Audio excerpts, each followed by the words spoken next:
Hello, beautiful people. You're welcome back to my channel. Thank you so much for joining me. See, happy Valentine's Day. Happy to my husband, to my children, to my mom, my brothers and my sisters and their children, their family members, my uncles, my aunties, my cousins, my co-workers, my colleagues, and my co-worker, my colleagues. Everybody, my subscribers. Thank you so much. I love you. I really love you. Okay, so today I actually want to let you know what happened to me about a year ago, more than a year ago. But now I have the confidence and I've forgotten all about it. It's the new era. So that's why I'm telling you right now. And I know that you're going to learn something from it, especially if you have the sense of business. Okay? Some people know what I'm about to say, but for those who do not know, let me just hit the nail on the head. You know, before I came to the US, I belonged to the school of thought that believe that everything is almost perfect here, you know, we are safe, and everything that we think we ran away from in Africa, that does not exist here. I mean, there's the negative part of Africa that does not exist here. But I'm here to let you know today that it exists everywhere in the world. It's only heaven that is perfect and safe. Everywhere in the world is not safe. So we need to just continue to do what? To pray and to put our lives in God's hands, honestly. So guys, this particular day, I went, like my normal day, I got back home and I parked my car and I went to my apartment to sleep for the night.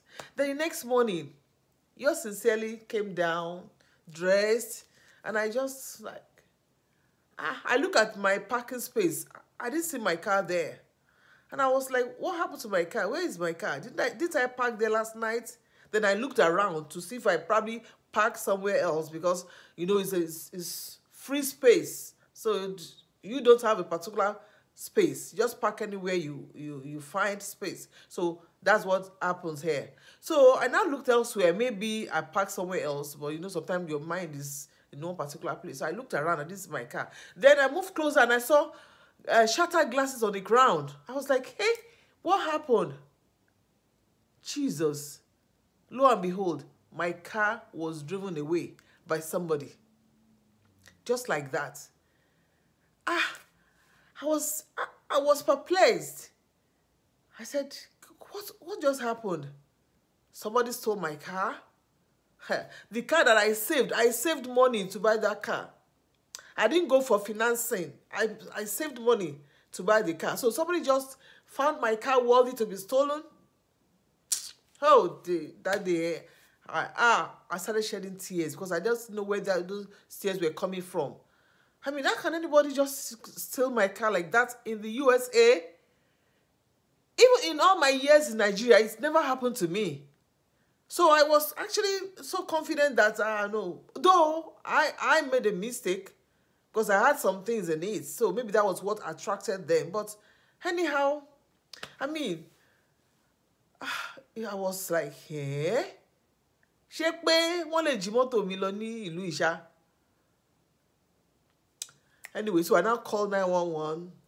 Of course, the police officer came immediately, like almost like 7 minutes he was there. So he asked me questions and I told him what happened, what I found out, blah, blah. So he gave me a police report and he told me to be vigilant, that if I find the car anywhere, I shouldn't go and meet whoever is in that car. I should just call the police department immediately. And I said, okay. So he left and that was it. So I started thinking, what's going to happen to me? Am I going to start going back to entering buses? I know when you enter a bus, you have to wait by the bus stop. You know, normally every bus is like 30 minutes, but some it's like 1 hour. So if you miss an hourly bus, you know what's going to happen. You have to stay there until the next bus comes in 1 hour. In this cold, God. I started crying. My God, why would this happen to me? Why? Why? That's what happened to somebody. So And I'm like, well, anyway, but somehow I had the confidence that this is America now. They will find the car within a week or 2 weeks. They will find it. Till today is a year and 3 months. They have not found it. So anyway, meanwhile, while I was waiting for them to call me to probably tell me that they have found the car, I went online to read about car theft in the US. See what I found out. It says in 2019, about 750,000 vehicles were stolen in the United States. And nearly half of those thefts were due to driver error. I mean, that was my error anyway. I put some things in the car. But Yoruba say that ole ló máa ń sọ pé ibi tẹ́nìkan fi nǹkan sí ò dáa. Ole. So in other words, it's a thief that would have the guts to tell you that where you put your things was the wrong place. Why? You don't have to take it. Leave it where it is. So it says, vehicle theft is a multi-billion-dollar crime, with the cost of stolen vehicles coming in at about $6 billion in 2019 alone. 75% of those vehicles were automobiles. So when I read that one, I was like, hey, I don't know if I'm going to find this car. Then let me just start thinking about how to get another one. So I didn't say I didn't lose hope, but I felt, no. So, so I started thinking of what to do next. Because this particular, I'm still going to come back to this. But that particular car was a Toyota Solara Coupe, 2004. And honestly, to me, it's an old car. It was an old car. So I didn't even think anybody would want to steal that car. You know, I didn't even think of that. I felt it's an old car. People are looking for new cars. But I'm wrong. Let me read this to you. The old cars are the easiest ones to steal. Listen, please. It says, motor vehicle theft. Anyway, let me not read that. Motor vehicle theft in the United States have decreased significantly in the past 20 years, from 1.7 million cars stolen in 1991, down 55% to 773,139 in 2018. Can you imagine? 773,139 cars stolen. So according to National Insurance Crime Bureau, on average, this is what I want you to hear. The most commonly targeted cars are older models. If I read this one, so that's why it's actually good to just read. Just read. They say when they want to hide anything for a black man, they keep it in books. Now we have technology. It's just good to read. Just read sporadically or voraciously. Just read. So the most commonly targeted cars are older models. For a list of the most popular stolen cars based on model and year. Okay, because older cars are easier for thieves to steal, as their anti-theft technology tends to be less advanced than the anti-theft technology of the latest cars. Most stolen cars are taken to chop shops where they are dismantled and then sold for parts. Alternatively, high-end or high-demand vehicles are sent overseas to fulfill requests by foreign buyers. That is, they will steal it and send it to other countries. Anyone who has had their car stolen can attest that it is a stressful and costly experience. It is. Because psychologically, I was like, what am I going to do? Am I going to go back to the old time where I take bus, I'll wait at the bus stop in this cold? Wait at the bus stop for bus to come. And if by error you miss that bus, and it's an hourly bus, you stand there for 1 hour before the next bus comes. And the bus will stop at every bus stop. You might end up spending 1 hour, 30 minutes in that one bus. And I said, is this what I'm going to go back to? This is hard life. And I said, well, the best thing is, let me start saving. So I started saving. Why I had to save is because I really don't like financing cars. Here, they can finance a car for you, which means that you go and meet them, they'll do your background check. If you have good credit, okay. But a lot of times you can go and meet dealers. Then you do financing. That financing is that they'll give you the car, fine. You pay small amount of money. Then you have a payment plan on how to pay the money every month before you finish paying it. I don't like it. I don't like it because, see, my background is that we don't owe. In Nigeria, my country, you look for your money and pay for your car.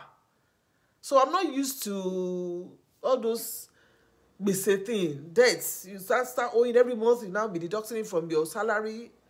It's not just part of me. So I just told myself, the last one that I stole, I saved towards it. So this one again, I'm going to save. I'm not going to get any financing. It doesn't matter how long it's going to take me, I will save to buying another car. So I started saving. So while I was saving, I was thinking about how do I get another car? Because the first one I bought it from the dealer. So I now look at and I say, these dealers, how did they get these cars? It's from auction. So why can't I go to the auction market and buy a car for myself? But you know, being a woman, I was like, who's going to go with me? How? I've never done this before. Another mind told me, what's going on? You're a Nigerian. Come on, go. So I'm praising my country. I'm praising Nigerians' rights. They are very smart. Nigerians are very, very smart. That is the truth. You know. Okay, so I now Googled auction places around me. I found 2 in Cleveland, Ohio. I saw the one that is closer to me, even though it's closer, but it's still far because I needed to take like 2 buses. No, 1 bus to a particular point, then I will have to take Uber because buses don't ply that area. So I planned on a day to go. I already read it online that I have to go with $400. That's to pay down at the gates. With that, they'll give you a sticker. So with that one, you go in. You're able to go into the auction ground to look at different kind of cars. So I went in there, already going there with my 400. I got there, I paid, and I went in. And you know that one thing about, I already told God before I left, I said, God, I want a car today. I said, God, I want a car. You have to give me a car today, a very good car today. God answers prayers, though. I said, God, you have to give me a car today. I'm going with you. You are following me. You are going with me. You are going to get there before me, and you go with me. I have to get a car today. I was just tired. I mean, then you start taking Uber. You know how much Uber costs? Heading where you want to go, you take. Then, oh Lord. Especially in this country, you need a car. There's no Okada, no Keke Marua, nothing like that. So I just told God, I said, God, you have to go with me. Oh. I have to buy a car today. So I now took the bus to one particular place in downtown. So then I now took Uber to the auction. When I got there, I was just full of, people, normally as a woman, you will attract people. People will come to you. So when I got there, as a woman now, in the midst of men, there was very few women there. All men are fair. So I was looking around, and one guy came to meet me and asked me what I was trying to get, and I told him I want Toyota because Toyota is my car. I've used Toyota before. I know Toyota is a very strong car. The last one was the Toyota Solara. I know Toyota, so I can cope with Toyota. So let me just take Toyota. Anyhow, even if it's 1978, even if it's 1978 Toyota, I don't mind. Something to just push around. Because this weather is not it. So now he was looking for his own. I think he was looking for GMC. It was just looking. I was looking too. Then he came to meet me later to ask if I like this one. I said, well, all the Toyotas here, they are nice, but there's one that I love, 2016, but I can't go near that one. No, I know my level. I know my class. No, 2016. That might be up to $10,000 or $15,000 as used. So me, I saved only 2,000. Only 2,000 I saved. I took 400 from it. Okay, 1,600. No bank. So I want to 2016. I didn't even go there. So I now look at my level, 2002 2000, and there's one 1999 model that I like. It looks very strong. But there was one mechanic there that was looking at that one. Ó ti jókòó tì, ó ti ń gùn wá tí mo pé ó ti rán párí mọ́. Otherwise. Oh Lord, though. So anyway, and that's anyway. Anyhow, I saw like 5 Toyota there, my level, my class of Toyota. So I said, at least one of these. I don't know how much it will cost, but I just say, well, today I'm favored. I will get it. So when the auction started, it was another thing because I was not hearing what they were saying. I was like, "Kinon so go." Normally they start from the lowest, 800, 800. Then somebody will now increase it like 1,000. No, 1,000, 1,000, 1,200, 1,500.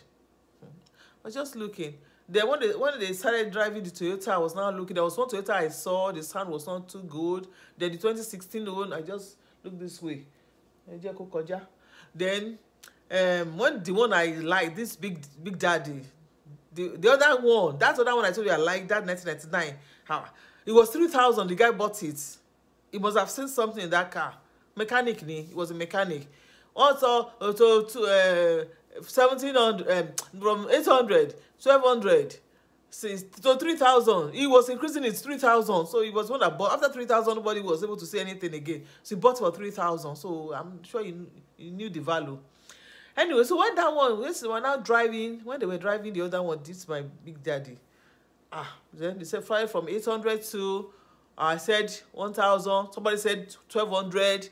I said 1,300. Somebody said 1,400. I said 1,500. Then nobody said anything anymore. 1,500, 1,500, gone, 1,500. That was how I went. So that was how I got the car. So for those who want to start doing business, honestly, guys, if you have not thought of it, you can start going for auction. People are doing it. Good business. Some people know, Nigerians know, but for some people, they do not know anything about it. That's where they get cars, you get good cars. And honestly, guys, this my car is a Toyota Camry 2005 model. It's what we call Big Daddy in my country. Honestly, it's good. This car is doing very well. What did I do? It had heating problem there. It was overheating. I fixed it with maybe $50 or so, and that's it. I only go to the gas station or maybe change tires. That's all. So guys, if you are thinking of something to do, save towards it. Buy 1 or 2 cars. There are good cars there, but there are good cars there. So guys, that is my story. I didn't want it to be this long, Only 18 minutes. So guys, that's it. I'm going to tell you something in my next video, and it was what I saw when I went to a salon. I went to a salon. I told you I was going to do my hair, right? So I went to the salon and I met some women there. They were Black Americans, African Americans. They were watching a Nigerian movie. They were so engrossed in it. I was like, do you understand what you're talking about? I said, no, but we just love it. So honestly, I'm happy in Nollywood. So I want to do a report. I want to do something about our Nollywood stars in my next video. Thank you so much, guys. I love you. Thank you, my subscribers. Continue to subscribe. Why am I doing this? I want to you. Subscribe, give me thumbs up and like. And I'll see you in my next video. Bye-bye.